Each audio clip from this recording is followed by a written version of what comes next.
Welcome, my strength wellness family. My name is Jessica Lanier. If this is your first webinar with me, and I'm so happy you're here. Full disclaimer, I am a mom of two, a 2 and a 4-year-old, and I'm very pregnant with our third. And as you can tell, this is my home office. My kiddos are locked outside with their father right now, so hopefully there's no background noise, but I cannot make any promises. I'm really excited about tonight's topic. So if you don't know much about me and my background, I am a registered nurse specialized in integrative medicine. I'm also a certified holistic health coach and in health and fitness, and I've been working in that more preventative medicine, preventative healthcare area since about 2010 is when I started, and just kind of dabbling, figuring out how I can help more people, and health and fitness, nutrition, holistic modalities of healing the body and helping people have a foundational approach to their health and wellness goals is a huge passion of mine that was birthed out of my own health struggles. My specific struggles were with digestive illness and with hormonal imbalances, severe debilitating anxiety, chronic fatigue, and things that no matter how many specialists I went to, they could not figure out. And so that's when I started down the road of researching, becoming certified in different wellness modalities and different nutritional therapies. And fitness has been something that has been a huge passion of mine forever, because softball grabbed a hold of my heart when I was little. Like, we're talking, I started t-ball at 3 years old and went on to become a pitcher in softball, played on a junior Olympic softball team, played in college during nursing school, which was so difficult. And after becoming a college athlete, I've just always been really passionate about fitness and thought about becoming a personal trainer. Now I work with my clients in my own practice and help them find fitness programs that they can do from home that fit their goals, but also their limitations. And so I share that backstory with you because I know, speaking specifically about MS, there are obviously is a wide range of different functionality that you guys may be at. And so tonight I'm excited to kind of dive into the research, what the most research is saying about fitness and about exercise, how it can benefit you and your quality of life, what the most common struggles are, and what we can do about it, and give you some solutions. So what I really love about these webinars, what I love about the clinic that Lindsay's put together, is that it brings this awareness that you're not alone. And no matter what kind of degenerative illness that you may be struggling with, even if that's severe depression, or, obviously in your guys' case, MS, or someone who's struggling with ulcerative colitis, or things that are really debilitating, it can be very isolating. And the struggle, the mental, emotional struggle, sometimes is even more debilitating than the physiological struggle and symptoms themselves. So I really want you guys to know that you're not alone in this, and there's something that you can do no matter what level of progression you are at right now. So I'm going to go ahead and share my screen and share this PowerPoint with you guys. Hold on one second. You can hear my 2-year-old in the background trying to open the very large door. Okay, so fitness benefits and tips for MS. First, let's recap, and I know that you guys, unless you're recently diagnosed, don't need a recap on what MS is, but for the purpose of this topic, I think it's important for us to acknowledge what some of the struggles are, and at its root, what MS actually does to the body and how it affects our nervous system. So here's, my kids are screaming in the background.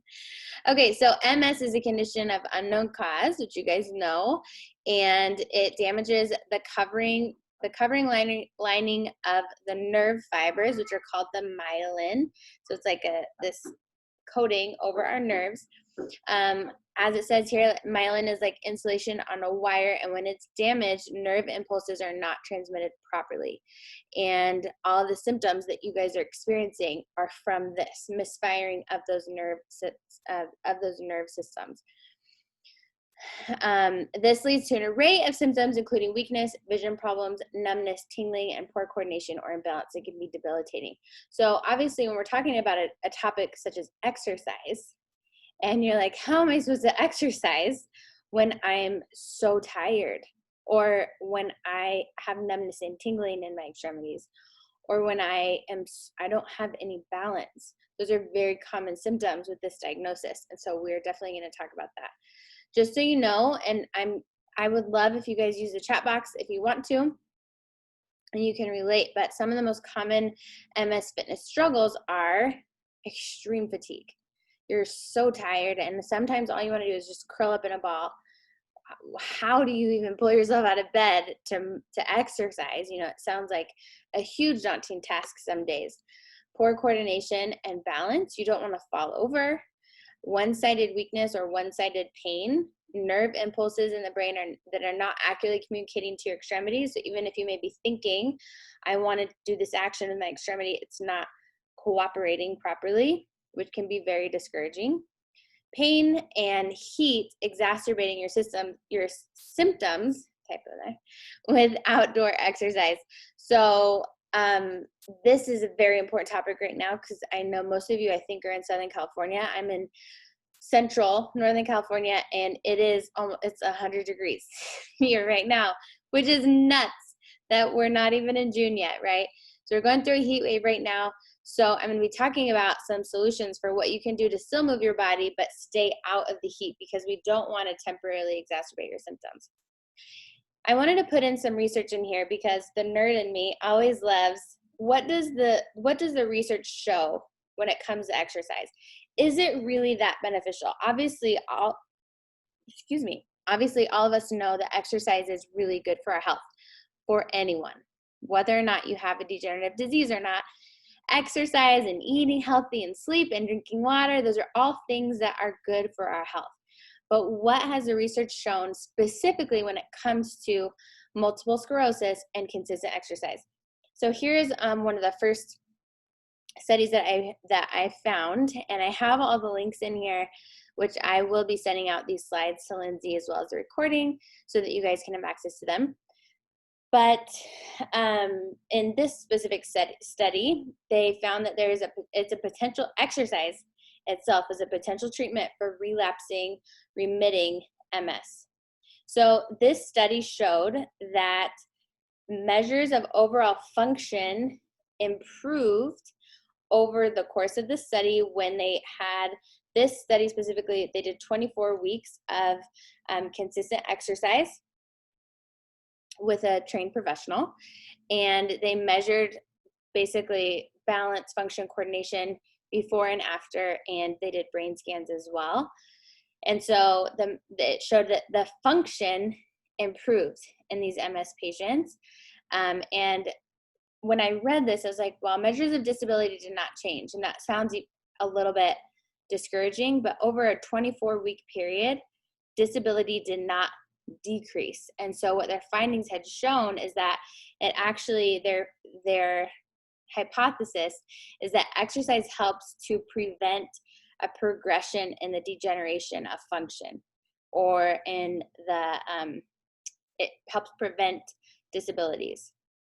Bullet point number 2, overall MRI findings, including brain volume and damage from MS, did not change. Again, this is that same part that I was talking to you about. Since MRI findings of MS damage tend to worsen over time, over a 24-week period with exercise, they said that this could suggest that exercise might keep MS from worsening or slow its progression. And then the third finding was that certain parts of the brain appeared to thicken by the MRI scans they did, suggesting a preservation of brain tissue or even regeneration of brain tissue. So, and I included in here that they said that was observed for only 19 out of the 74 brain areas that were examined, but still, this is really encouraging research. right? Because if there's a possibility that this could help slow the progression of your disease and slow the progression of your symptoms, absolutely, it's going to be worth it, right? Okay, then the next study, side note, in the summer, this is a LaCroix water with frozen watermelon, amazing, and in a wine glass, because remember, I'm super pregnant, like I'm 32 weeks pregnant. So it's like a little wine cocktail without the alcohol that's really delicious. Okay, so this is from the National MS Society recommendations in regards to exercise. Taking into account the comorbidities and symptom fluctuations, healthcare providers should encourage at least or greater than 150 minutes per week of exercise and or 150 minutes per week of lifestyle physical activity. So again, these are the National MS Society recommendations based on the most current research. They're showing that MS patients have a greater outcome when they have at least 150 minutes per week of exercise.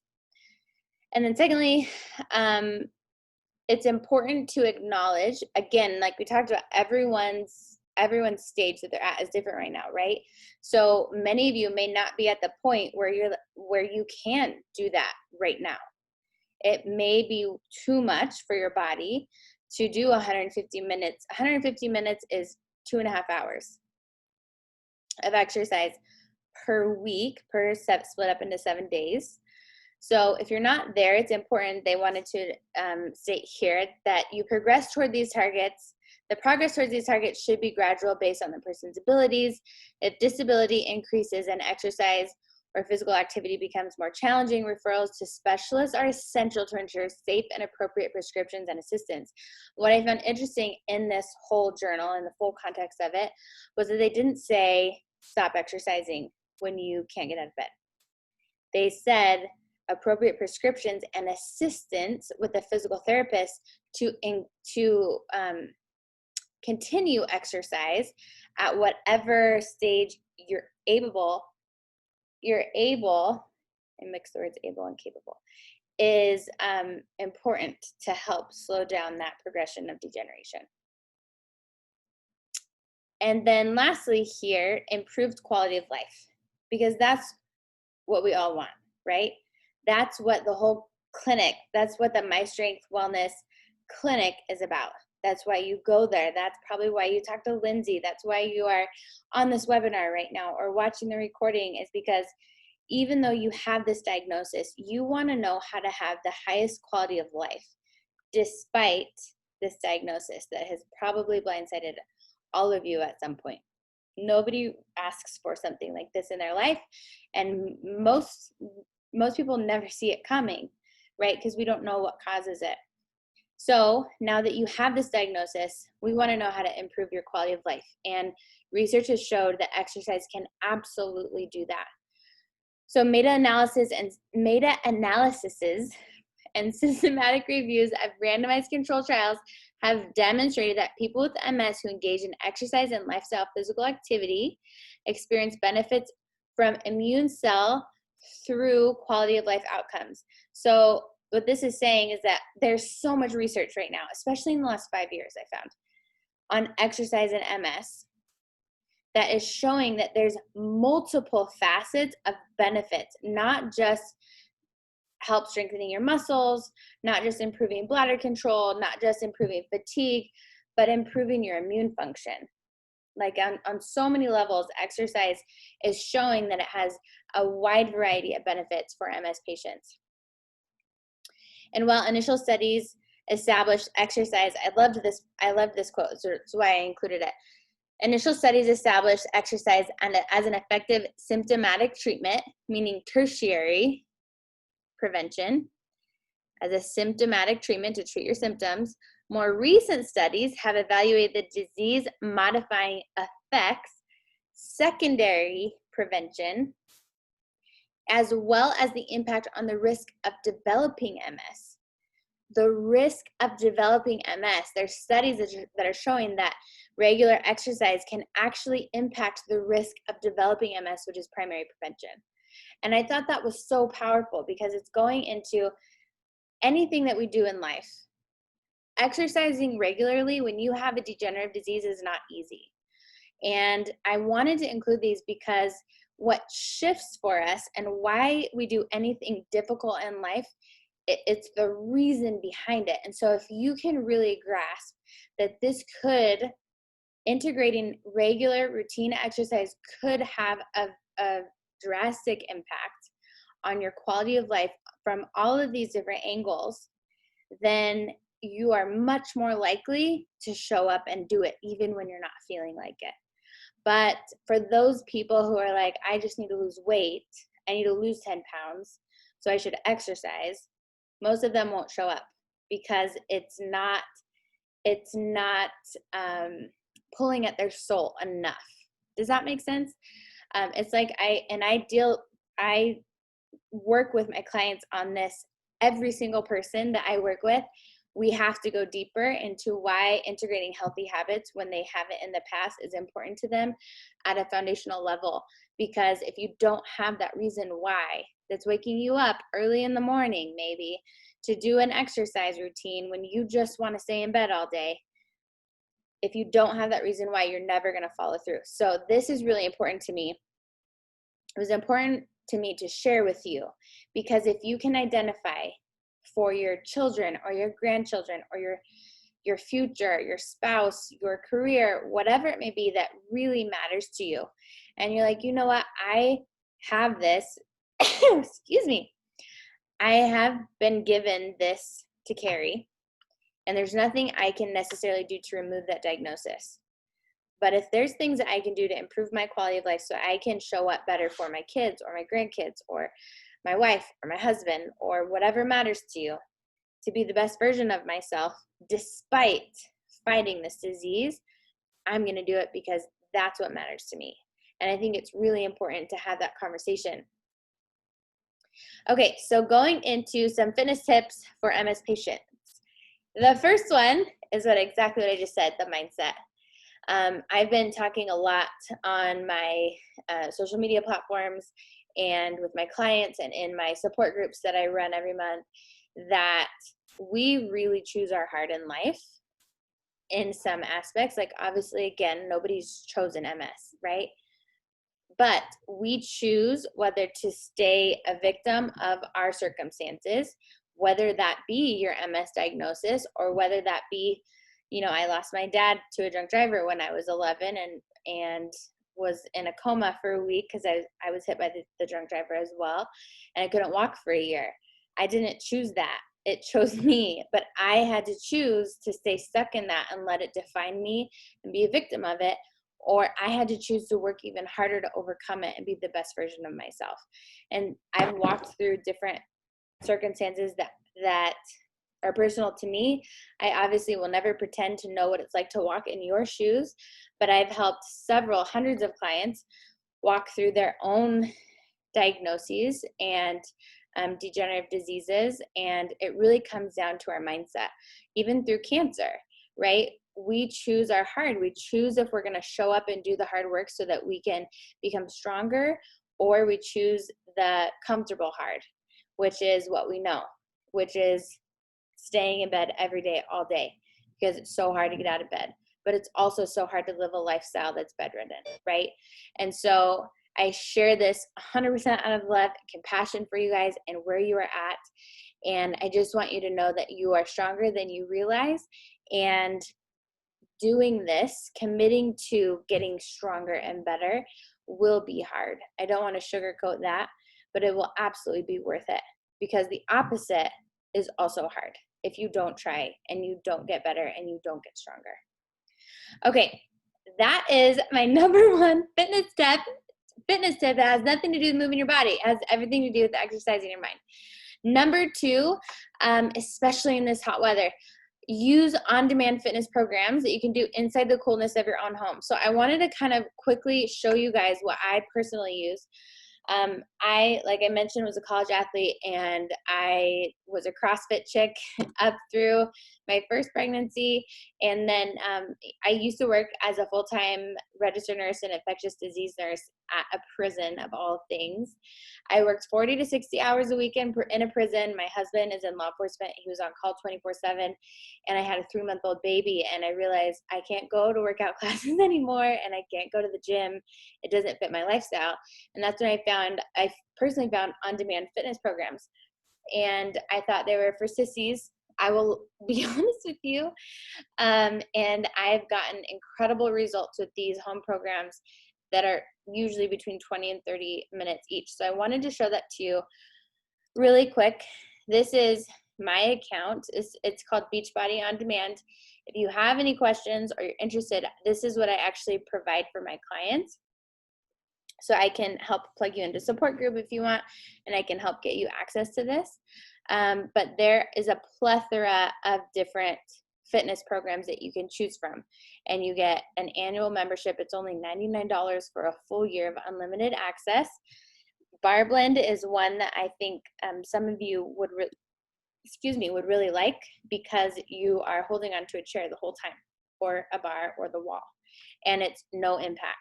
So there's no jumping and things like that. Let's go to programs really quick.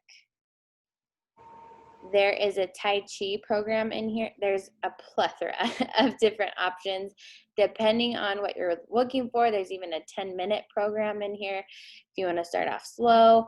There's a yoga. They just reorganized this, so depending on what you're looking for, here's a whole section of low impact workouts that you can do. There's a yoga studio, a dancing one. There's one that you can do with your kids. There's a ton of options. Pyo is a really popular one that's a mixture of Pilates and yoga that, again, you can do barefoot with, it's very no impact. And then here's a Tai Chi one. So there's a lot of really amazing options in here that I wanted to show you guys, especially during the summer, and especially when you don't want to drive to a gym. I personally we have virtual programs where we'll all check in and say, hey, I did my workout today, or I'm really struggling today with motivation, and we pick each other up. That's actually part of my practice and what I do for a living. So if you have any questions, let me know. But finding some sort of home workout that you can do on your TV or from your computer in your living room in the air conditioning is a huge asset to you, because it makes it so much more simple and accessible. Next, get into your routine with an accountability partner. And this could be a loved one, this could be a family member, a friend, or it could be someone from the My Strength Wellness Clinic, right? We have an amazing Facebook page. If you haven't plugged in there, find a friend, ask like, hey, I really want to get more consistent with my exercise. Does anyone want to be an accountability buddy with me? And it's really helpful to have a partner where you're checking in with each other and keeping each other accountable, because when it's just you, it's easy to not do it. Always choose no or low impact programs to reduce your risk of injury. Again, since balance and coordination is one of the struggles when you have MS, I don't want you guys to go do a bunch of jumping things and fall off of something and hurt yourself even worse. That is not the goal when it comes to exercise. Exercise with a chair nearby to use in situations where you may lose your balance. It's like the bar program that I was talking about would be really amazing. Drink plenty of water and avoid getting too hot, which may temporarily increase your MS symptoms. And this is what the research has shown, and I'm sure some of you have experienced that or experiencing it right now in this heat wave that we are in. So make sure hydration is so, so, so important. And then the 2-hour rule, and I really liked this one. This is from an MS fitness expert. If you don't feel as well 2 hours after exercising as you did before you started, then you probably did too much and pushed your body too hard. So that's just a tip to remember, because it's easy, especially for those of you that before your diagnosis, you were very competitive and were doing triathlons or were an athlete, and now you don't have the ability to do those things. Sometimes mentally we can push ourselves too hard, and it can exacerbate your symptoms, which we don't want. So listen to your body. That is really important. Okay, so some top MS exercise programs. Tai Chi is a huge one, and yoga. And these are both kind of in the stretching category, but also in the mindfulness category. And research has shown that both of these kinds of programs have really helped to improve your balance, your coordination, your body awareness, and just your mental awareness. Our mind is a muscle, you guys. I mean, not physiologically, not anatomy and physiology wise, it's not a muscle, our brain matter. But if you think of it as a muscle, it needs to consistently be exercised in order to become stronger. If we don't feed our mind and challenge our mind, and nourish it, and like meditation is so important. We talked about that in the stress management webinar that we did. If we don't do those things, then it's going to be easy to become mentally weak and mentally feel more worn down. And so these types of exercise I really love, because it's not only physiological benefits, but it's also your mindset and your mental and emotional well-being, which is really, really important. Next, we have aerobic exercise and strength resistance training. So aerobic exercise can be anything from walking, jogging. Personally love swimming because it removes all the weight from the body, as long as obviously you are capable of doing so, or you could do water aerobics. It helps both with cardiovascular exercise, but also with strength training because you're moving against the weight of the water with your body weight. Circuit training, and going back to that statistic that we read in the beginning, it's recommended you get at least 115 minutes per week of total of moderate intensity aerobic activity per week. It was redundant. But also, please remember to listen to your body. And if you have a trainer that you want to work with, that is awesome as well. Or if you're working out from home, just listen to your body. But anything's better than nothing, right? And then you can slowly build up. So when you're doing aerobic exercise, one of the things to look for is that you want to be able to talk through your exercise, but not be able to sing. Like, there's a difference between having the oxygen to talk but being a little bit out of breath, and not having the oxygen to actually sing while you're walking. If you're doing a casual stroll, like you could do opera down the street, that might be a little bit weird, but you could. So with this type of aerobic exercise, you want to make sure you can't do opera, but you can have a conversation with someone so you're not pushing yourself too hard. Next, strength and resistance training. This is really helpful to maintain and improve your muscle strength around your body, right? This can help with all of your muscle groups, so make sure that you're doing that. I personally love resistance bands. With the Beachbody On Demand workouts, I have some light dumbbells at home, and I have some resistance bands and a sandbag, and I just fluctuate. Being super pregnant right now, I have to modify myself. So just know your limitations and have something, because resistance training is really helpful to make sure that your muscles stay toned, and that's going to help slow down the progression of your symptoms as well. Okay, last two, stretching. One of the, I don't know what his category would be, like life coaches / business coaches.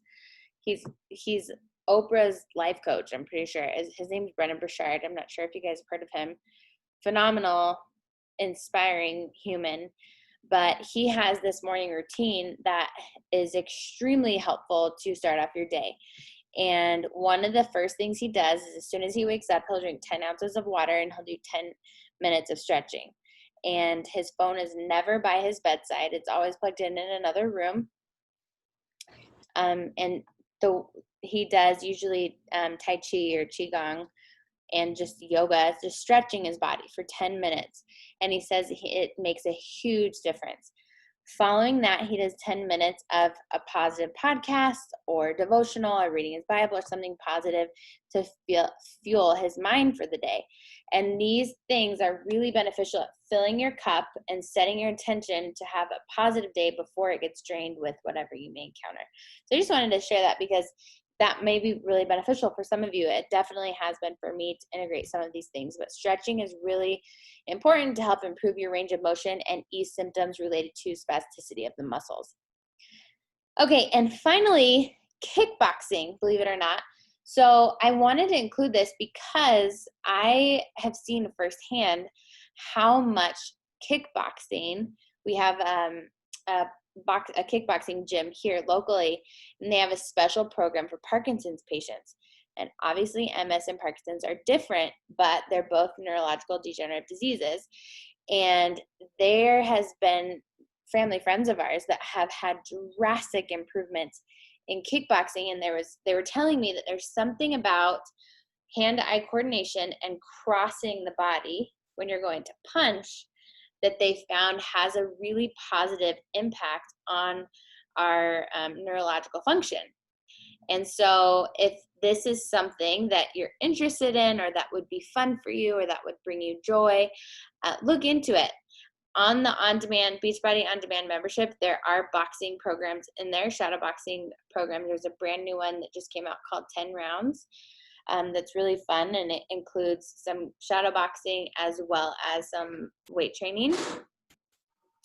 But for me, doing kickboxing mentally always makes me feel strong and confident, and it's just a really fun way to get some exercise in. So if that's something that appeals to you, maybe check it out. Okay, we're getting ready to wrap up here. So if you have any questions, please put them in the chat box, or you can unmute yourself. But I wanted to include this quote here from Diana Duda. She has all of these certifications, but she's a physical therapist at Penn Therapy and Fitness Rittenhouse. Anyways, she's a specialist with multiple sclerosis, and she treats patients with all types of MS along the continuum of the disease process. And she was quoted as saying, when you have MS and you exercise, it can improve your fitness, endurance, and strength in your arms and legs. And studies have shown that this can also give you better control over your bowel and bladder function and decrease overall fatigue. It can give your mood a boost. And that really covers so many symptoms that are so common to this disease. And so again, it's just a reminder at how powerful this activity can be, even if you start with just 5 minutes a day, or just a walk, or just 10 minutes a day, and setting your intention on every day, I'm going to move my body, even if I'm laying in bed and I have to have resistance bands and stretch my arms, or even if I'm laying in my bed and I'm doing leg lifts. I'm going to do something because I know that this will help me feel better in the long run.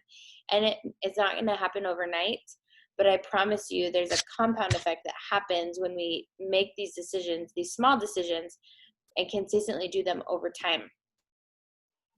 So that is all that I have, but I hope this was helpful, and I'd love to know if you guys have any questions for me. If not, that is totally fine. I'd love to hear if there's any specific symptoms that you struggle with, or if there's exercises that work really well for you that you really have enjoyed, anything like that. So Jess, can you hear? Mm-hmm. Okay, so my situation, I've had MS for 20 years, and I was doing everything up until 2 or 3 years ago. Everything. My wife and I were racing cars, everything, right? Pretty normal. But and I'm getting older, so when I turned 58, things started going south. So what we're trying to do is a little bit of walking every day, right? But my balance is shot, and it's tough. 2 canes and a dog, that kind of stuff. Gotcha.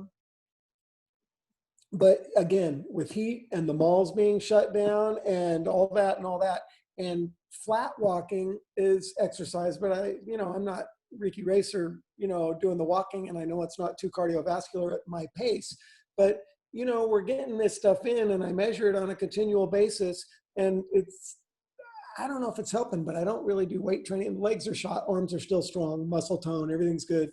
I'm not noticing the improvement, but I'm not really mentally disabled, and I've been doing this for 20 years. So, and what you're saying, because you've been talking for 30 minutes nonstop, go, go, go, boom, boom, boom. Sometimes when you're going through this, it goes quickly. And when you say something that I think is important, I don't take the time to assimilate or measure it out or try to figure out where I could go from there based on what you just said. Like I saw kickboxing, sounds like fun. And I get that you're kicking your legs and stretching, which might be stretching your neural wiring, which would be the same as stretching, right? Just to get something going. Um, I'm looking for the benefits you're talking about, right? Mm-hmm. Doing the walking every day, even though you don't want to. It's just sometimes a pain. And the fun is everything. And hot outside screws everything up, which you hear it all day long. And I'm looking for other directions, which you gave a whole your quote plethora of ideas. Emotional help is okay. What can we do to go to the next step to want to do more and more exercise? Because it makes you tired, right? Yeah. You obviously do a lot of exercise being pregnant and stuff, but even before that. But what makes you continually want to do more and more and more? What's the impetus? What's the spark to get you to go further? I listened to one of your things a long time ago when you said whatever digestive issues or whatever it was you had before. And you're obviously very motivated, but what's your particular spark? What's your spark to want to do more to improve your personal situation? I love that question. I think that's such an amazing question. And I honestly think that it is unique to everyone, right? For me, I've always been a very extremely stubborn human. To be honest with you, there's been several different stages of my life where, like the motorcycle accident I mentioned, my dad and I were hit by a drunk driver when I was younger. Right. And they were like, well, you're probably not going to walk again. And I basically said, watch me. It's for me. That was great motivation for that. Right. Right. Right. And so I think that for all of us, we have to just kind of, and every situation is different too. When I was diagnosed with a degenerative disc in my lower back after I had my first son, and again, this is nothing compared to what you guys are walking through, but it's just my own experience. And I couldn't hold him. Like I literally couldn't get up from a laying down position. I was 29 at this time. And they told me there's nothing I could do to heal that. And I basically said, that's BS. I don't degenerate at 29 years old. I'm going to find something. So for me, it's, I think, always been that drive of what if I could find a way? What if it does get better? And recognizing that I had those two options of not trying or trying, and knowing that it was going to be hard to try and I don't know all the answers, but Forever optimist. What are your parents? What's the motivation? Your parents are 100% optimist? Did you grow up with that as an environment thing?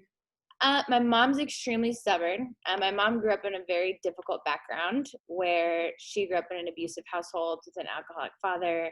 Oh yeah. My mom so my dad died when I was 11, which was my mom's high school sweetheart. He was only 32 and she was only 32 when that happened. Mm. My mom very much is an overcomer as well. So some of that definitely comes from her example. She got cancer a year later and she had to fight that being a new Right. widow. And so she's been through a lot.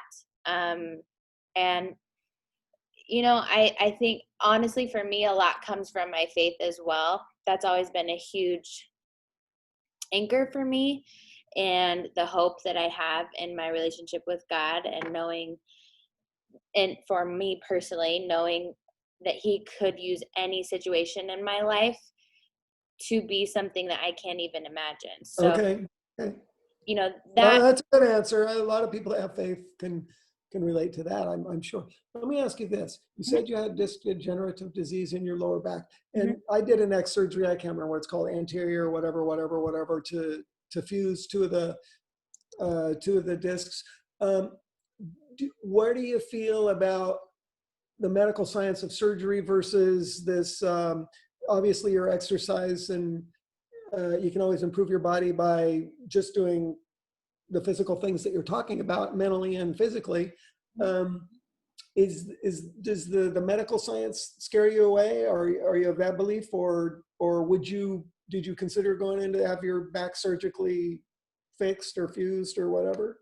At that point in my life, I mean, especially being 29, I never considered surgery. Uh, Uh-huh. I so medical science absolutely has its place. I mean, I was on life support for weeks. So, I've had 5 surgeries on my left leg, and I've got scars all up and down it where it was completely crushed between the truck that hit me and the motorcycle. So when Okay. it comes to surgery, it saved my life numerous times. Okay. Okay. So I So you have, sort of have to. You sort of have to yeah, agree. so I have that, 100% appreciation for it, Okay. Okay. where I've also seen the other side of it, where in some situations we can over treat with medicine and it Oh ends yeah. up having more side effects, right? Right. Rather than, it's like, this is just an example, but I have a lot of clients with high blood pressure or type 2 with diabetes that could be completely eliminated with lifestyle modifications, but Right. only using medicine, which granted the Right. person has to want lifestyle modifications and Right. not to work. Oh, it's an emotional. It's kind of emotional. But Right. next, but I don't mean to cut you off there. Do you get on the back of motorcycles anymore, No. or did that You know, stop that completely? I don't, not on street bikes, but so this happened to me when I was 11, but in high school, I was huge into dirt bike riding and Oh, quads. good. No idea. I You're a go-getter. All right, very good. Well, listen, it was great listening to you, and I'm sure all these people with MS are going to continually they need motivation, and they need to search, and they need answers, and hopefully some of this research, can stop this demyelination process. But anyway, we'll let you go. It was nice listening to you again, and I guess it's time for you to get back to your kids. Huh? I think they're surviving out back with it. We've got like 17 chickens out back, so that keeps them entertained. All righty. Okay, just Thank anyway, you so nice much. listening. Thank you guys. Thanks so much for jumping on, and I will talk to you Okay, very good. soon. Bye. Oh, wait. Yeah. I tried to get on last week or Monday or whatever it was, a week ago maybe. You guys did something. I don't know if that was you, or I don't think it was Lindsay. I don't know who it is, but it didn't come on. I thought my machine was broken. Do I have somebody to blame there or no? No, that was on my end. We had a huge glitch, and so that was on Yeah, my that was on my end. My apologies. That is why I'm here today. very good. All righty, very good. Well, have a great evening. Thank you. You guys too. Talk to you Thanks, soon. bye. Bye.